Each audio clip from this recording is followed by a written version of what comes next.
Welcome to just ఆ minute Jesus. మత్తయి 18:20.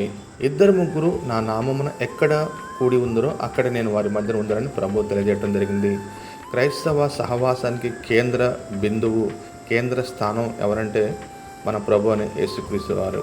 ఆయన ముఖకాంతి, ఆయన తేజో మహిమ, ఆయన కృప సంఘము మధ్యలో, ప్రభు మధ్యలో ఉండి ఆయన నడిపించేవాడిగా ఉన్నాడు.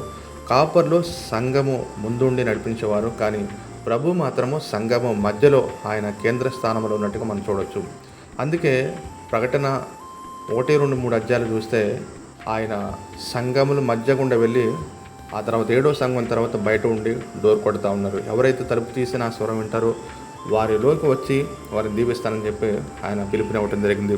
అయితే సంఘ సహవాస యొక్క ఉద్దేశం ఏంటంటే ఒకరినొకరు బలపరచుకోవడానికి కష్ట సమయంలో, అదేవిధంగా సాక్ష్యాల ద్వారాను, ఎవరైతే బలహీనంగా ఉన్న వారిని విశ్వాసమును పురుకొల్పడం కోసం, ఎవరైతే బలహీనంగా ఉన్న వారిని బలపరచడం కోసం క్రైస్తవ సహవాసం గొప్పదే ఉన్నది. ఆమేన్.